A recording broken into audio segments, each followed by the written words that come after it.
네, 안녕하세요. 상무론 10주차 강의 진행하도록 하겠습니다. 우리 지난 시간에 용선계약에 대해서 살펴보았고, 용선계약부 선화증권의 운송인 살펴보았는데, 나용선 계약의 경우에는 이 쉽게 말해서 배를 장기간으로 임대차를 하는 거죠. 그래서 뭐 쉽게 말해서 이 배를 장기간으로 빌린 사람이 운송 서비스를 하는 경우가 많이 있습니다. 그렇기 때문에 나용선 계약을 바탕으로 선화증권이 나오게 되면 이 선화증권은 배를 나용선한 장기간에 걸쳐서 선주로부터 장기간을 빌린 사람이 운송 서비스를 제공하면서 선화증권을 발행하는 그런 경우가 될 것이고요. 항해용선이나 전기용선 계약의 경우에는 보통 그 선화증권상의 운송인이 선주가 됩니다. 왜냐하면 어떻게 보면 선박을 실질적으로 운영하는 주체는 배를 빌린 사람이라기보다는 선주 측이나 운송인 측이 해당이 되기 때문에 그렇습니다. 그래서 용선자가 아닌 제3자가 선화증권을 가지고 있는 경우에는 이것이 보통 이제 그러면 나용선 계약의 형태이거나 해서 배를 빌린 사람이 따로 선화증권을 하거나 하는 그런 경우가 대부분이기 때문에 선화증권 계약이 운송계약으로 인정이 된다라고 볼 수가 있습니다. 제3자인 송화인이 해상 운송인과 운송계약을 체결한 거는 그러니까 선주가 있고 나용선자가 있고 하주가 있다라고 하면 이 하주와 그 나용선 한 사람 사이에서의 계약은 용선 계약이 아니라 선화증권만 존재하기 때문에 요 내용을 바탕으로 이제 운송 계약으로서 인정을 받고 활용을 할 수 있는 부분이 되겠죠.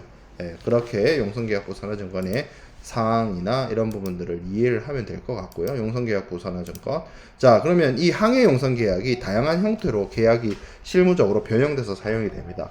운임을 부담하는 방식에 따라서 부담되기도 하는데, 예를 들어서 배를 빌릴 때 날짜를 기준으로 데일리로 빌릴 수도 있어요. 그걸 이제 일대 용선이라고 하고 데일리 차트라고 합니다. 그래서 하루당 얼마, 배 빌리는데 하루당 얼마 이런 식으로 운임을 결정하는 게 일대 용선 방식이고, 총괄 선복 용선이 있습니다. 영어 표현으로 럼썸 차트라고 하는데, 이거는 화물을 많이 싣고 적게 싣고 뭐 안 싣고 이게 중요한 게 아니고 그냥 통으로 배를 어떻게 보면은 통째로 빌린다라고 생각해 보면 돼요. 그래서 이거는 뭐 공간이나 장소를 대관을 하는 의미입니다. 근데 그 대관하는 장소에 뭐 10명이 오든 100명이 오든 500명이 오든 상관없이 그냥 장소를 빌린다는 개념으로 화물을 실을 수 있는 어떤 선박의 선복을 통으로 빌린다는 개념으로서 사용하는 것이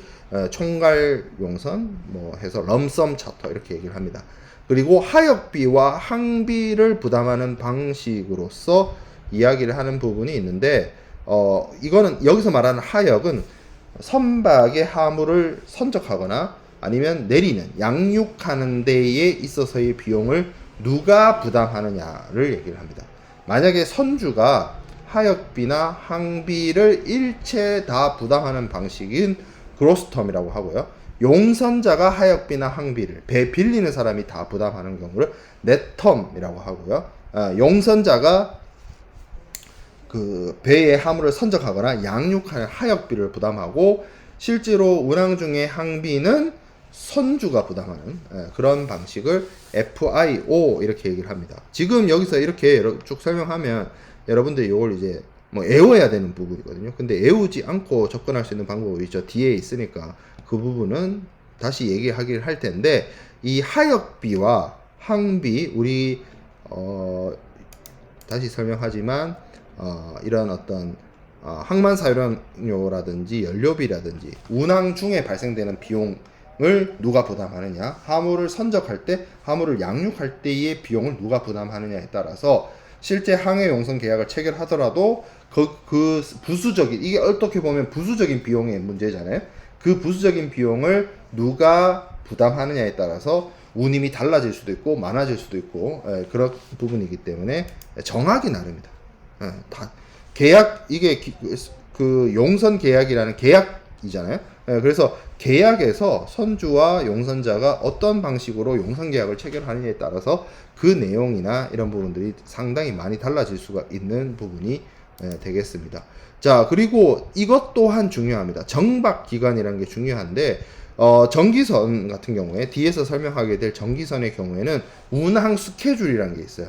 어느 항구에 가서 며칠 정박하고 어느 항구 가서 며칠 정박하고 어느 항구에 가서 며칠 정박하고 이런 스케줄이 정해져 있습니다. 근데 이 항해 용선, 그러니까 용선의 경우에는 수요 공급에 의해서 계약에 따라서 움직이는 것이기 때문에 언제 어느 선박이 어느 항구에서 뭐 며칠간 정박을 한다는 게 정해진 게 없어요. 계약에 따라 정합니다. 그럼 계약을 할 때 어떤 특정한 선적항에서 혹은 양육항에서 며칠간 작업을 한다는 거를 그 용선 계약을 할 때 정하게 돼 있습니다. 이거를 오랜 기간을 둘 수가 없어요. 왜 그러냐면, 자, 정박 기간이라고 하는 게 결국에는 배가 항구에 발이 묶여 있는 상황이죠. 배라고 하는 거는 배를 가지고 사업을 하고 배를 소유하고 있는 사람 입장에서는 전 세계를 돌아다니면서 계속 화물을 이동시켜 주면 줄수록 그 운임 수익을 획득할 수 있을 것이고, 그게 어떻게 보면 사업적인 측면에서 좋은데 어떤 특정한 항구에 오랜 기간 붙잡혀 있다라는 것 자체가 굉장히 그 사람들 입장에서는 마이너스가 되는 겁니다. 근데 항구에서 화물을 선적하거나 양육할 때는 어쩔 수 없이 항구에 들어가야 되죠. 항구에 오랜 기간 두면 둘수록 손해인데 화물을 싣고 내릴 때는 반드시 항구로 들어가야 됩니다. 그러면 항구에 있는 시간과 기간을 줄이면 줄일수록 좋아요. 그래서 배를 빌리는 사람과 선주 운송인 간에는 항구에서 화물을 하역하는, 선적하거나 양육하는, 하역이란 말 자체가 배의 화물을 선적하다, 배의 화물을 적재하다, 그리고 양육이란 말에 육지로 내리다. 그러니까 선적이나 적재는 배에 화물을 싣는 거, 양육은 화물을 내리는 거, 양하하다, 내린다 라는 뜻이 있습니다. 요 선적, 적재, 양육, 양하 이 표현을 다 합친 말이 하역이에요. 통칭하는 말이에요, 하역이. 그래서 선박의 하역 작업을 하는 기간을 설정할 수 있다, 용선 계약을 할 때. 그러면 그 설정을 할 때 얘기를 하는 거죠. 어떤 특정한 부산항에서 무슨 어떤 터미널에서 하역 작업을 진행할 것이고, 그 하역 작업은 3일 안에 끝내라, 뭐 5일 안에 끝내라, 일주일 안에 끝내라 라고 정해 놓는다는 거죠, 계약을 할 때. 근데 그 정할 때 어떻게 약정하는지에 대한 방법이 크게 나눠봤을 때 한 3가지 정도가 있습니다. 첫 번째가 CQD, 간습적 조속 하역이라고 해요. 그 항구에서 사용되는 간습적인 하역 방법으로 가능한 빨리 하역 작업을 해라. CQD로 해서 3일 만에 끝내라 라고 하면 그 항구에서 사용하는 항구의 로컬 룰에 따라서 3일 안에 하역 작업을 마무리해라 라는 그런 뜻이 돼요. 자, 이 경우에는 불가항력적인 외부 요인에 의한 하역 불능은 이 3일의 카운팅에 포함시키지 않습니다. 다만 일요일이나 공휴일이나 야간 작업 같은 경우에는 말 그대로 항구의 로컬 룰에 따라요. 자, 요게 간습적 조속 하역이고, 두 번째가 런닝 레이데이스, 한국어로 연속 24시간이라는 규정이 있습니다. 요거는 비가 오나 뭐 바람이 부나 어떠한 이유와 원인 불문하고 그냥 하역 시작부터 하역 끝날 때까지 그냥 달력에 있는 날짜대로 날짜를 세는 거예요. 이런 방식이 있고요. weather working days라고 하는 호천 작업일, 한국어로 호천 작업일이라는 조건이 있습니다. 이건 WWD라고 하는데, 이거는 말 그대로 일할 수 있는 날씨란 뜻이잖아요. weather working days가. 그래서 기상 조건이 양호를 해서 하역 작업이 가능한 날짜만 예를 들어서 정박 기간을 WWD로 해서 3일이었다 하면 중간에 날씨 악천후로 인해서 하역 작업을 하지 못한 날을 빼고 3일을 세는 겁니다. 그렇게 해서 하역 작업을 계산을 하는 건데, 이 WWD를 쓸 때 날씨가 안 좋은 날을 카운팅하는 법은 빼는 건데, 일요일과 공휴일이 있어요. 일요일과 공휴일을 카운팅하는 방법에 따라서 조금 부수적인 조건이 붙는데, WWD라고 쓰고 예를 들어서 Sundays and Holidays Excepted. 그러니까 이걸 줄여서 SHEX라고 합니다. 요거는 날씨 안 좋은 날도 빼고 일요일도 빼고 공휴일도 빼는 날짜예요. 3일이라고 했을 때 그 3일에 만약에 일요일이 들어가 있다라고 하면 뒤로 하루씩 밀리는 겁니다. 예를 들어서 11월 10일 날 시작을 했어요. 그리고 3일이에요. 근데 11일이 토요일이고 12일이 일요일이죠. 그러면 11월 10일 금요일 날 일하고 11월 13일 날 월요일 일하고 11월 14일 화요일 일하는 거예요. 그렇게 해서 14일까지 작업하는 거예요. 그게 WWD SHEX고 또 그 다른 조건으로 SHEXUU가 있어요. Sundays and Holidays Excepted Unless Used입니다. 하지 않았다면 unless used는 사용하지 않았다면. 그래서 일요일과 공휴일에 하역 작업을 하지 않은 경우에만 카운팅하지 않는다. 반대로 뒤집어 생각합니다. 만약에 일요일 공휴일 날 작업을 했어. 그러면 카운팅 한다는 얘기죠. 그래서 일요일과 그 공휴일에 하역 작업을 하지 않은 경우에는 이 3일 세는 거에 넣지 않는다. 거고. 자, WWD 한 다음에 unless, 그러니까 Sundays and Holidays excepted unless used 한 다음에 but only time actually used to count. 실제로 하역 작업한 시간이 있으면 그 시간만 카운팅하는 정박 기간에 산입하는 방식이 있습니다. 그러니까 WWD 같은 경우에는 매도인이 아니고 그 선주와 용선자 사이에서 이 정박 기간을 어떻게 정하느냐에 따라서 그러한 날짜들을 카운팅해서 정해서 규정을 운영을 한다는 거고, 예를 들어서 간습적 조속 하역이든 러닝 레이데이즈든 WWD든 뭐 예를 들어서 하역 기간을 5일이다 3일이다 이렇게 잡았어요. 5일도 길다 뭐 아무튼 3일이다 라고 했어요. 그러면 3일이라는 기간 동안 그 항구에서 하역 작업을 하기로 했다면 3일 안에 끝내줘야 됩니다. 용선자 입장에서는, 배를 빌린 사람 입장에서는. 그래야 배가 그 항구를 떠나서 항해를 빨리 시작을 할 것이고, 항해를 빨리 시작을 해야 항해가 빨리 끝날 것이고, 항해가 빨리 끝나야 다른 항해를 하러 가겠죠. 그런 입장에서 정해진 기간을 지켜줘야 되는데, 만약에 정해진 기간을 지키지 못했을 때 3일 안에 끝내기로 했는데 4일, 5일, 6일 딜레이 되면 딜레이 될수록 어떻게 보면 선박의 입장, 선주 입장에서는 하여 운송을 시작하지 못해서 이 작업이 전체의 항해가 딜레이 될 것이고, 그렇게 딜레이 됨으로 인해서 다른 운송을 할 수 있는 기회나 조건을 박탈당하겠죠. 그래서 항구에 묶여 있는 기간이 길어지면 길어질수록 어쨌든 선주나 운송인 입장에서는 손해입니다. 그래서 이 만약에 정해진 정박 기간을 지키지 못했을 때는 일종의 연체료를 물어요. 그게 디머리지, 최선료라고 합니다. 약정된 기간을 초과하거나 그 양육된 시간 안에 해야 되는 걸 못했을 때. 그리고 반대의 경우도 있습니다.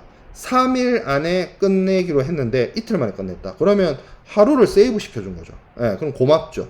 누구한테? 선주가 하주인 용선자한테 고맙죠. 선주가. 그래서 최선료의 경우에는 용선자가 정박 기간을 지키지 못했기 때문에 선주나 운송인한테 부담하는 금액이라고 본다면, 반대의 조출료는 일종의 인센티브로서 정해진 정박 기간보다 빨리 작업을 끝냈을 때 그 선주가 혹은 운송인이 용선자에게 메리트를 주는 그런 방식이 조출료, 디스패치 머니라고 합니다.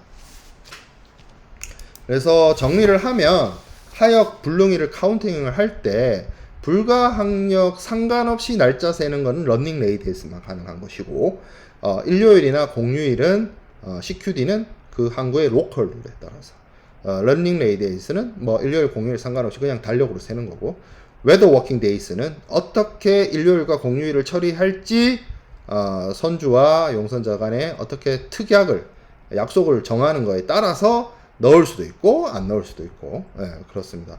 그리고 채선료는 제가 앞서 얘기했던 것처럼 연체료라고 했어요.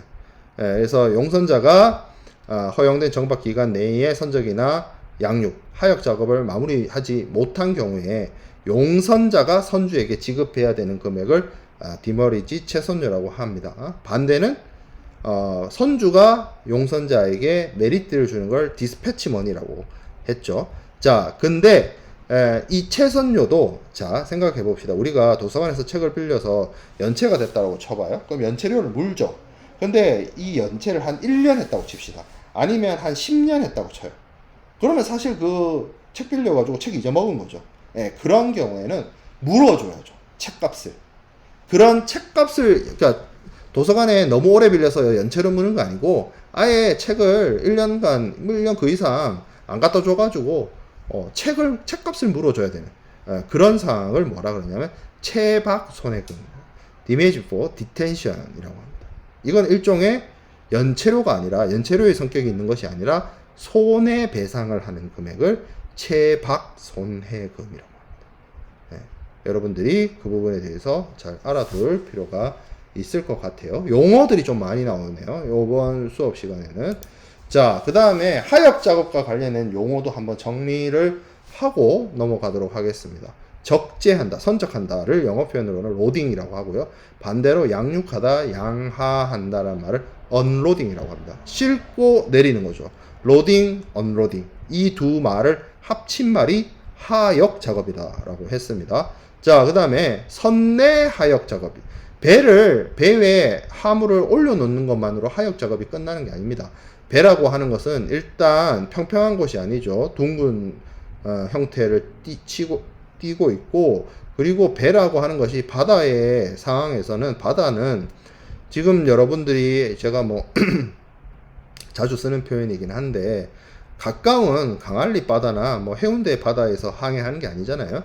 무섭고 매서운 태평양이나 대서양에서 항해를 해야 되다 보니까 배가 엄청나게 높은 파도, 풍랑을 만납니다. 그렇기 때문에 배의 어떤 앞뒤 좌우로서 이 롤링이나 이런 것들이 발생하게 되는데, 그런 것들에 대비해서 화물을 안전하게 운송을 하기 위해서는 배의 무게 배분이라든지 뭐 이런 것들을 충분히 고려를 해야 됩니다. 그래서 배의 화물을 선적을 할 때는 그냥 올려놓는 것이 아니라 배의 어느 부분에 둘지, 그리고 어떻게 둘지, 어디로 나눠서 둘지, 무게를 어떻게 나눌지, 앞에 둘지, 뒤에 둘지, 옆에 둘지, 뭐 이런 것들을 잘 고려해서 작업을 해야 돼요.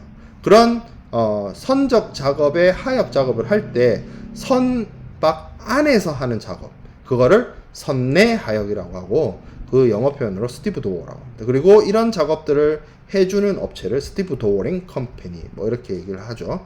자, 그래서 여기 용어들이 다 나와 있는데, 일단 스토웨지라는 표현이 있습니다. 이제 이거를 한국어로 적부라고 하는데, 쉽게 말해서 선박 내에 적절한 장소에 물품을 두는 것, 물품이 그래서 쏟아지거나 밀리거나 하지 않도록 하는 것, 물품도 보호하고 선박의 안전을 위해서 화물을 적절한 곳에 두는 것을 적부, 스토웨지라고 합니다.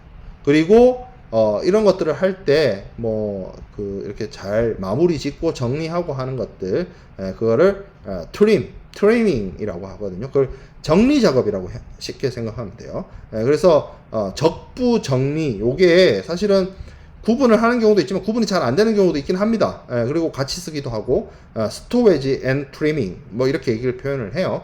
자, 그 다음에 래싱이라는 게 있습니다. 이거는 이제 결박인데, 우리 여러분들 살면서 부산에서 있으면서 엄청난 크기의 규모의 대형 컨테이너 선들을 부산의 북항이나 아니면 저 멀리 거제도 갈 때 신항만 쪽에 가면 대형 컨테이너 선이 있죠. 근데 그 컨테이너 선을 멀리서 바라보면 형형색색의 컨테이너가 무슨 레고 블록 쌓기 하듯이 배 위에 올려져 있는 모습을 볼 텐데, 그게 그냥 올려놓기만 한 게 아닙니다. 가까이 가서 보면 철골 구조로 되어 있는 이 지지대가 있고, 그걸 통해서 컨테이너가 한쪽으로 움직이거나 쏠리거나 무게중심을 잃거나 하는 것을 막기 위해서 철골 구조로 이렇게 결착이 되어 있어요.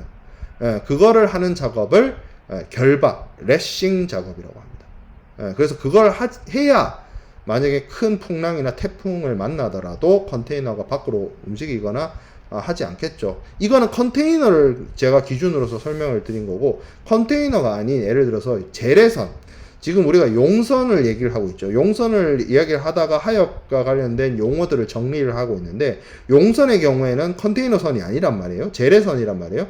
선창을 이용해서 운반을 하는 벌크 선박이에요. 그러면 화물이 배가 예를 들어서 너울이 진다거나 해서 풍랑이 진다라고 해서 꿀렁꿀렁 할 때 화물이 다른 곳으로 이동하거나 움직이거나 밀리거나 하는 것을 막아야겠죠. 그래서 그런 것들을 하는 작업들을 결박 작업, 배의 화물을 고정시키는 작업이라고 생각하면 될 것 같습니다.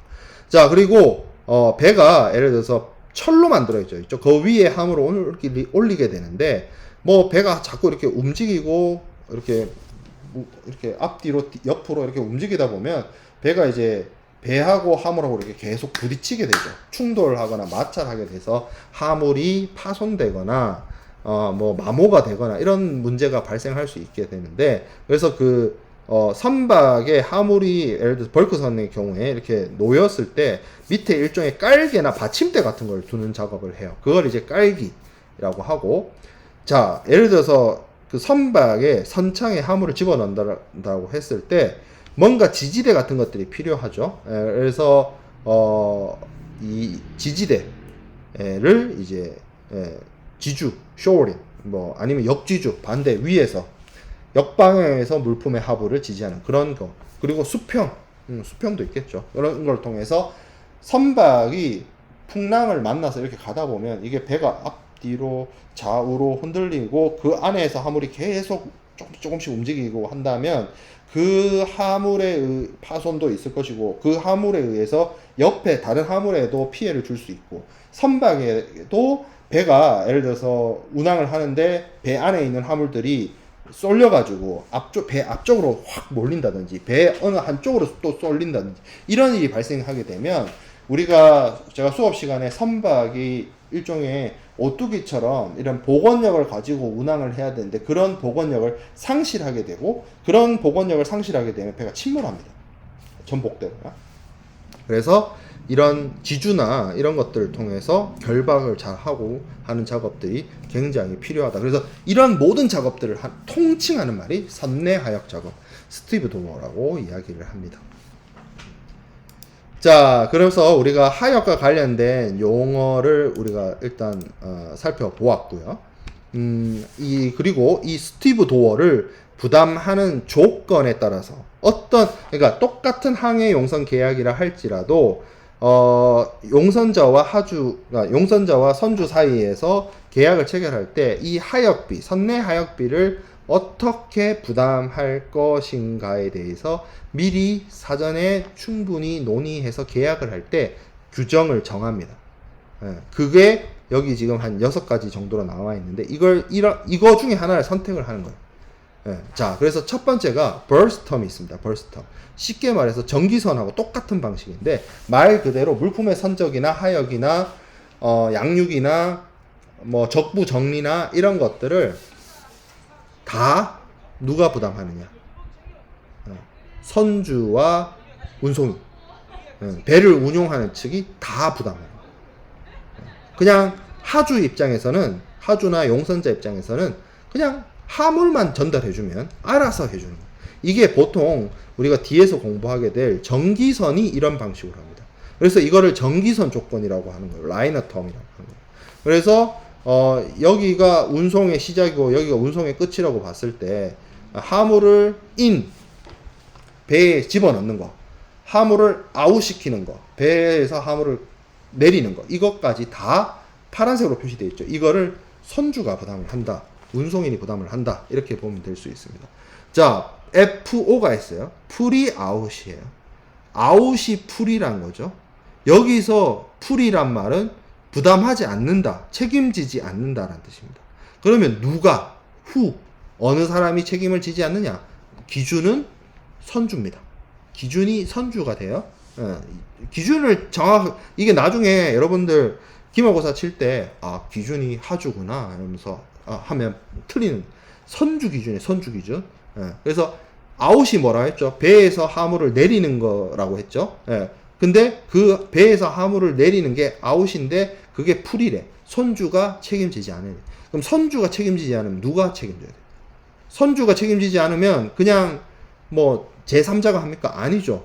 선주하고 계약을 체결한 용선자, 하주가 화물을 선박에서 내리는, 양육하는 것에 대한 비용을 부담하는 거예요.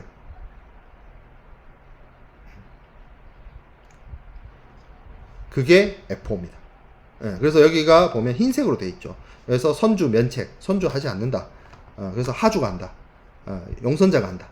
라고 하는 방식이 F5. 반대도 있겠죠? FI죠. 풀이 인. 예, 그래서 선주가 인 하는 거 책임지지 않는다. 그리고 FIO도 있죠. 이건 뭐예요? 풀이로 인앤아웃. 햄버거가 아니고. 예, 그래서 선적할 때와 양육할 때는 선주가 책임지지 않는다. 선주가 책임지지 않으면 제가 누가 책임진다? 용선자, 하주가 책임진다라고 했어요. 예, 그래서 있고 여기 보면 FIOS와 FIOST가 있어요. 여기서 S는 여기 앞에서 봤던 스토리지입니다. T는 요 앞에서 봤던 트리밍, 적부 정리. 그러니까 기본적으로 화물을 선적하면 당연히 그냥 올려놓기만 하면 되는 것이 아니고 선창 안에 어디에 둘지 정하고 그냥 두면 되는 게 아니죠. 잘 둬야 되겠죠. 그러니까 그런 작업을 하는 데 있어서 들어가는 비용도 선주가 책임지지 않는다라고 하면 그건 누가 책임진다? 하주인 용선자가 다 알아서 한다는 거예요.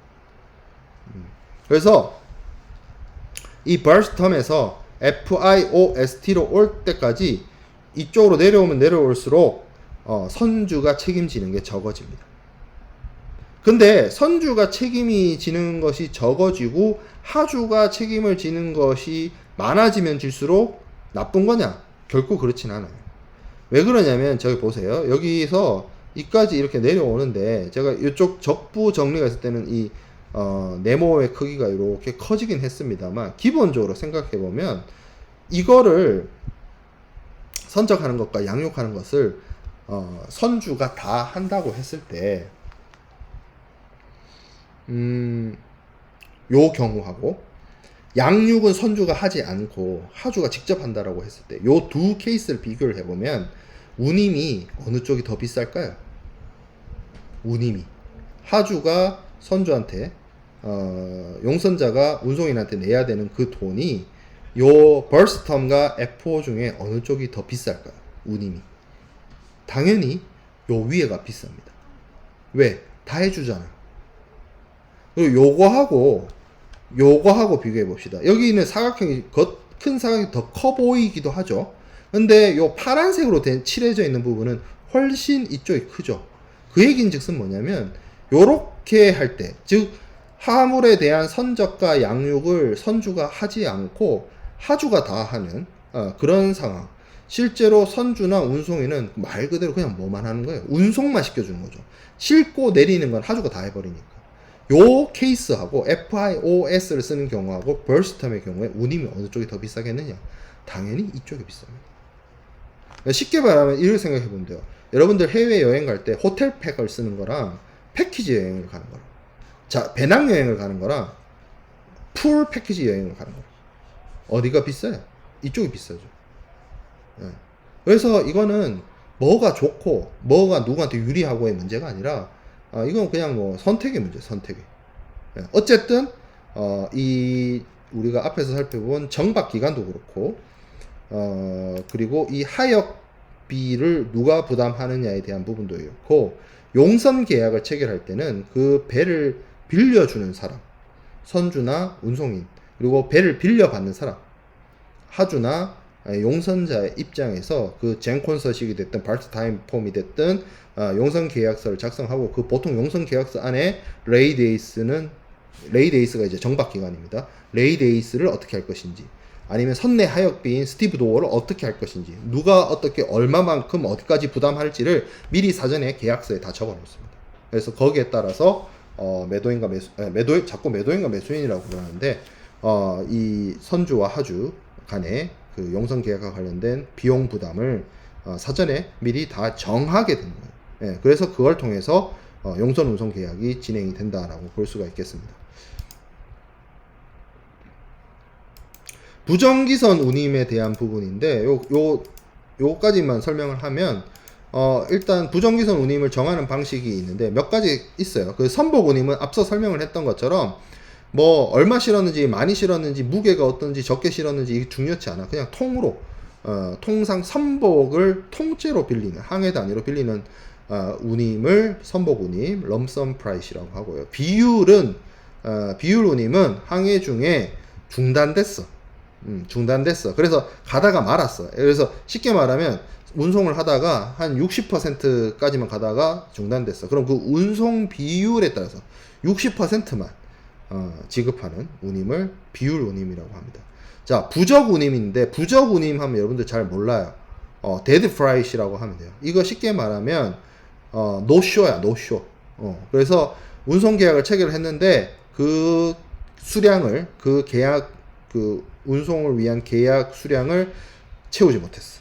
예, 그러면 그거에 대해서 일단 배상금 성격으로 지급하는 금액이 부적 운임입니다. 그리고 연속 항해 운임은 쉽게 말해서 뭐예요? 계속 반복해서 연속해서 하다 보면 똑같은 사람이 똑같은 운송인한테 뭐 이렇게 계속 똑같은 항로로 뭐 이렇게 하다 보면 사람이 인지상정이란 게 있고 가는 게 있으면 오는 게 있고 좋은 게 좋은 거고 뭐 장사 하루 이틀 하는 거 아니고 원데이 투데이 할 거 아니고 계속 앞으로도 계속 해야 되고 이런 상황이니까 뭔가 좀 잘해주고 싶죠. 예, 그래서 좀 할인도 좀 해주고 그런 차원에서 연속 항해 운임이 기본적인 부정기선 운임보다는 좀 낮은 조건으로 좋은 조건으로 하주한테 좋은 조건으로 적용하는 운임을 연속 항해 운임이라고 하고요. 스팟 운임이 있습니다.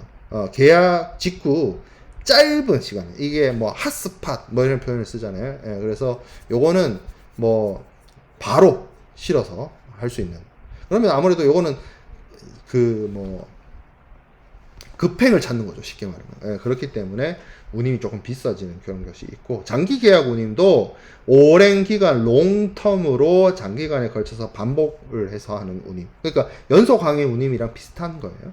예, 그리고 마지막으로 1대 용선 운임 이건 이제 데일리 차트 레이트인데 선적 항에서부터 그 운송을 시작한 날로부터 이제 계산을 해가지고 얼마 며칠 그래서 하루당 얼마 이런 식으로 용선료율을 정하는 그런 운임 산정 방식을 데일리 차트라고 이야기를 합니다. 뭐 어찌됐든 이것 또한 그 하주와 선주 운송인과 용선자 사이에서 이루어지는 다양한 용선계약의 형태로서 나타날 수가 있습니다.